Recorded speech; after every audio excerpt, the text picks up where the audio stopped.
फखरुल हसन साहब, ये आरोप आज नहीं लगाया जा रहा है, ये कई बार आरोप लगाया जाता है कि जब भी इस तरह का बयान आते हैं या फिर अलग अलग मौके पर आपकी पार्टी इस तरह से व्यवहार करती है, इस तरह का बयान देती है कि एक खास समुदाय को बचाने की कोशिश की जा रही है।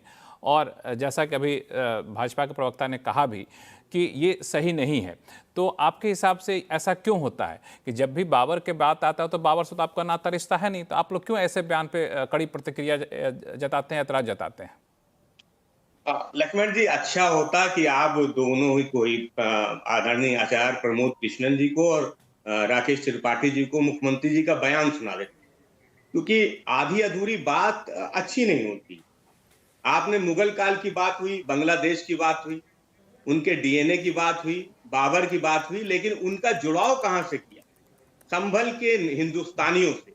आपत्ति यहां पे थी। हम आचार्य प्रमोद कृष्णन जी को भी बता देना चाहते हैं, राकेश त्रिपाठी जी को भी बता देना चाहते हैं, हमारा कोई बांग्लादेश से कोई नाता रिश्ता नहीं है। बांग्लादेश से मुगल से जिनका रिश्ते हैं वो अपने रिश्ते जाने हैं। हिंदू महासभा ने, मुस्लिम लीग ने आजादी से पहले किसके साथ मिलकर कितने बार कितने राज्यों में सरकार चलाई थी। तो जिनका इतिहास है वो इतिहास बदला नहीं जा सकता। लेकिन क्योंकि आपको आरोप लगाना है, आप विपक्ष पे सवाल उठाना है कि हम मुगल का बचाव कर रहे हैं, बाबर का बचाव कर रहे हैं, नहीं, हम बाबर और मुगल का बचाव नहीं कर रहे हैं। हम इस देश में बाबा साहब भीमराव अंबेडकर जी के संविधान की बात कर रहे हैं, जिसको आप पीछे छोड़ जाना चाहते हैं। आप 500 साल पीछे जाना चाहते हैं। आज आप इस देश में संविधान और कानून की बात नहीं करना चाहते हैं। अभी आप संभल की बात कर रहे थे, दिन में आपने संभल में बयान दिया, न्यायिक जांच कमेटी बनाई है, विवेचना चल रही है। माननीय मुख्यमंत्री जी के बाद, उनके बयान के बाद अब तो कोई शक ही नहीं रह गया कि वहां पे विवेचना निष्पक्ष नहीं होगी। जो जांच आयोग बना है वो निष्पक्ष नहीं रह जाएगा। जब मुख्यमंत्री जैसे पद पे बैठे हुए व्यक्ति अगर वो अपनी मंशा को जाहिर कर देंगे कि वो क्या चाहते हैं, तो उसके बाद क्या बचता है? सवाल ये है कि भारतीय जनता पार्टी की सरकार वो इतिहास में जाना चाहती है, वो मुगल और बाबर की बात करना चाहती है। आप क्यों उत्तर प्रदेश के नौजवानों की बात नहीं करना चाहते हैं?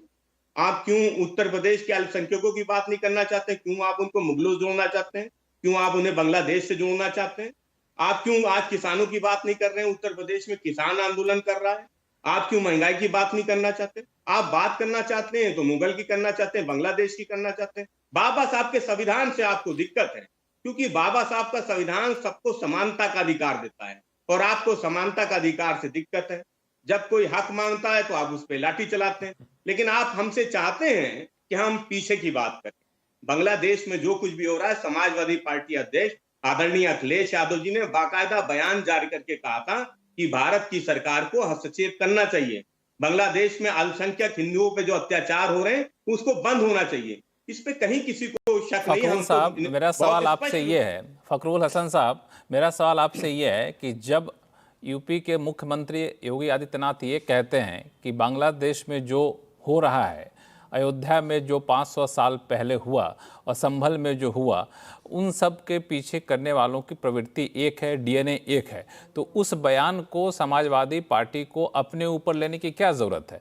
मैं इस पे आऊँगा आपके पास फिर से, लेकिन इसी तरीके से समाजवादी पार्टी ने इस बयान का विरोध नहीं, सवाल उठा के मत हाँ, जाइए। बताइए। नहीं, मैं रुकूंगा, नहीं, आपका जवाब लूंगा मैं। नहीं, आपका संभल के लोग हिंदुस्तानी है। आप उनकी तुलना बांग्लादेश के हिंदू नागरिकों से नहीं कर सकते। ये तुलना नहीं हो सकती। आप उनकी बाबर से तुलना नहीं कर सकते।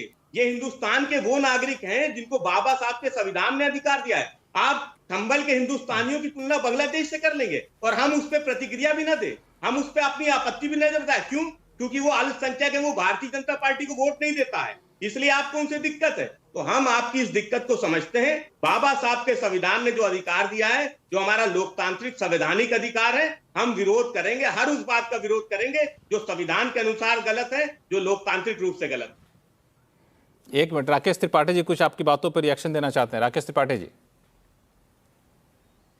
देखिए, बड़ा आश्चर्य हो रहा था और हंसी भी आ रही थी। बाबा साहब भीमराव अंबेडकर के संविधान का बार बार हवाला फखरुल हसन चांद दे रहे थे, लेकिन नहीं बताएंगे कि बाबा साहब भीमराव अंबेडकर के इसी संविधान के तहत बनी हुई न्यायपालिका के आदेश का कैसे समाजवादी पार्टी मखौल उड़ा रही थी जब प्रोफेसर रामगोपाल यादव कह रहे थे कि छोटे छोटे जज, ये छोटी छोटी अदालतें फैसला दे देती हैं और ऐसे फैसले दे देंगी तो सड़क पर तो लोग आ ही जाएंगे। कैसे जस्टिफाई कर रहे थे जो संभल के हिंसा के आरोपी हैं उनके पक्ष में कैसे खड़े हो रहे थे, और समाजवादी पार्टी के नेताओं का प्रतिनिधिमंडल कैसे संभल हिंसा के आरोपियों की मिजाज पुर्सी में लगा है, जेल जाकर के उनके हालचाल पूछना चाह रहा है। सच बात यह है कि संविधान में इनका यकीन नहीं है। बलपूर्वक हाथ में लाठी डंडे लेकर के, अवैध असलहे लेकर के और पाकिस्तान की आर्मी के द्वारा मेड असलहे लेकर के वो हिंदुस्तान की पुलिस पर फायरिंग करने वाले लोग भारत बाबा साहब भीमराव अंबेडकर के संविधान की बात कर रहे हैं। कोई अधिकार नहीं आपको बाबा साहब भीमराव अंबेडकर के संविधान की बात करने का। आपका संविधान में यकीन नहीं है, आपका यकीन तो बलपूर्वक है, तलवार की नोक पर है।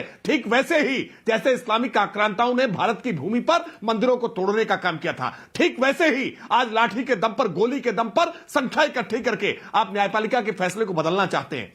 कोई भी व्यक्ति अगर भारत के संविधान में यकीन रखेगा तो वो न्यायपालिका में जाएगा, अपने अनुतोष अपना दावा पेश करेगा, साक्ष्य इकट्ठा करेगा, कमीशन की कार्रवाई होगी, जो विधिक प्रक्रिया है वो संचालित होगी। लेकिन नहीं, आपको तो ये स्वीकार नहीं है। आप तो लोगों का हुजूम इकट्ठा करना चाहते हैं। क्या कहा था आपके सांसद जियाउर रहमान बर्क ने कि हम हर कोशिश करेंगे, हर हद तक जाएंगे, अपनी मस्जिद के लिए हम किसी भी हद तक जा सकते हैं। तकरीरें करके लोगों को भड़काने का काम आपके सांसद करें, आपके विधायक और सांसद के अंदरूनी झगड़े में वहां लोगों की जान चली जाए और 16 से ज्यादा पुलिसकर्मी वहां जख्मी हो जाए, उनको गोलियां मार दी जाए और उसके बाद आप आकर के बाबा साहब भीमराव अम्बेडकर के संविधान की बात कर रहे हैं।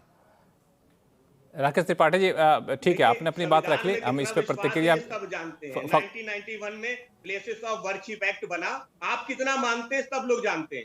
कानून तो कानून तो प्लेसेस ऑफ वर्शिप एक्ट किस तरह से बना है वो भी लोग जानते हैं। कैसे प्लेसेस ऑफ वर्शिप एक्ट भी मजहबी तुष्टीकरण के लिए कांग्रेस पार्टी लेकर के आई, कैसे प्लेसेस ऑफ वर्शिप एक्ट भी लोकतंत्र का गला घोट करके लाया गया, और कैसे places of worship act supreme court के भीतर विचाराधीन है।